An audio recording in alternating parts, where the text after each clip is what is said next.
Phoenix Lady here. I ran across Tim Pool's latest post. An 8-year-old girl was shot by armed men at BLM protest site. This lawlessness has gone too far. I've put the link into the description below. While the post was of considerable interest, the comments were even more fascinating. There were many about the 4th of July celebrations around the country. I left comments on many of them, suggesting that if they had video of the fireworks in their towns and cities, they should post it like I did to show the leftists we're not going to let them take over our country, history, and culture. I also ran across a comment about the Second Amendment and how it shouldn't apply to the rioters and wannabe rioters walking around with newly acquired, whether legally or not, weapons they probably don't have any clue about how to use.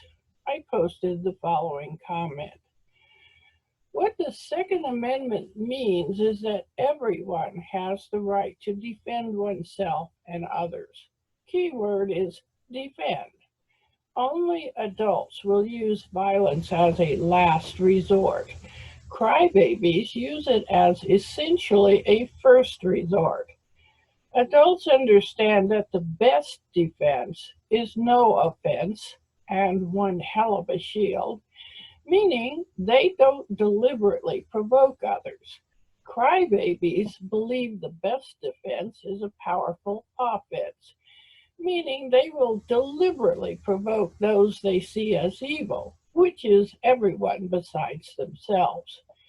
Ultimately, the adults will act to defend themselves by returning violence for violence. Since they have made it their business to become familiar with their weapons and well practiced in their use, while the crybabies have not, the adults will roll over the crybabies with disastrous results for the latter. This is why the USA ended up becoming the world's policeman, whether we wanted to or not. This is why we've entered wars like World War I and World War II late, and why we have usually left the field of battle with our hardware, or most of it, once the objective of eliminating the threat to our country has been accomplished. It is also why we have always striven to help our enemies recover from the drubbing we had to give them. Marshall Plan in Europe, MacArthur in Japan, etc. Even the Spanish-American War, where though we ended up with the Philippines and Cuba as territories, we gave them the option to become free nations.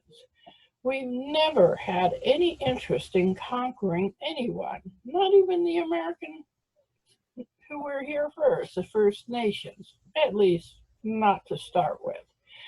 But we're not perfect as individuals, let alone as a nation. We need to keep the statues and teach our children about what happened. Otherwise, they'll never learn from the mistakes and misunderstandings our ancestors made during the difficult process of figuring out what the Declaration of Independence means when it says all men, individuals, are created equal and have certain unalienable rights implied by our very existence as individuals, specifically life, liberty, and the pursuit of happiness. This means all power vests in each of us and can never be given nor taken away, no matter how hard anyone tries. The point is, no matter what people have said, we were not and are not a people with any interest in imperialism, precisely because we believe, by and large, that all of us are created equal. We've never been locked into the class or caste systems that plague the rest of the world. What we're seeing now is crybabies locked into the belief that they are superior to all others, who should therefore treat them like gods. And they are screaming at adults who know better. How this round of the battle between adults and crybabies will turn out remains to be seen.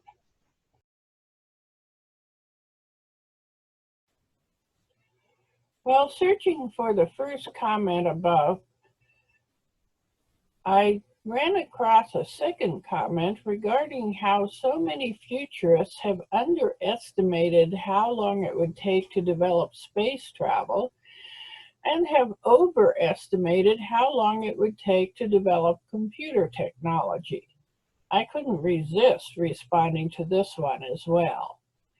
When I was learning how to fix computers 40 years ago, wanted to have a useful skill for living in a space settlement, I saw a quote from Bill Gates, I think, since this was before MS-DOS, that if we built cars the way we built computers, they'd be able to go 100,000 miles an hour and cost $1.67.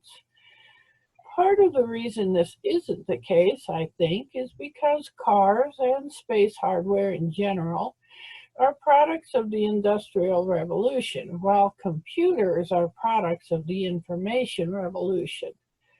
Also, the design and construction of space hardware developed out of the wartime efforts of the Germans to create weapons of war. They were government managed, even after we swiped Werner von Braun and his fellows out from under Hitler's nose. The civilian space program grew out of the Mill space program and is still the poor sister in terms of funding.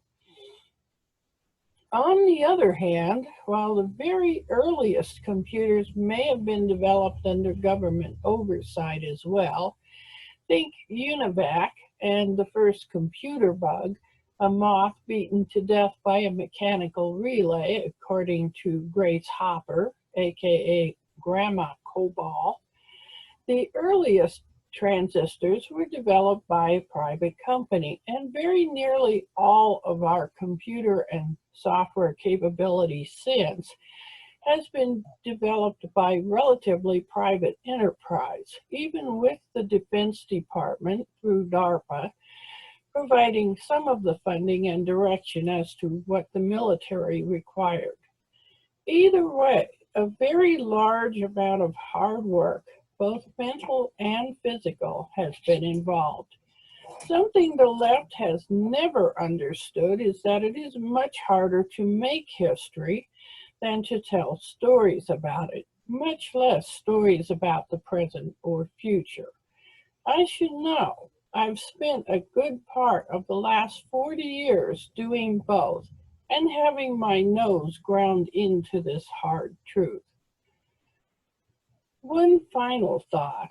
People have been talking about the coming Civil War, but if you review the history of what the Democrats have done since the last Civil War in 1865, it could be said that as far as they're concerned, that war never ended. Think about it. They're still trying to create a country where they rule and live in luxury, while the rest of us toil in poverty to provide them with everything they want when they want it. Be all that as it may, I hope everyone had a great 4th of July. And if you did get video of the fireworks in your neighborhood, please upload it to YouTube. Phoenix Lady out.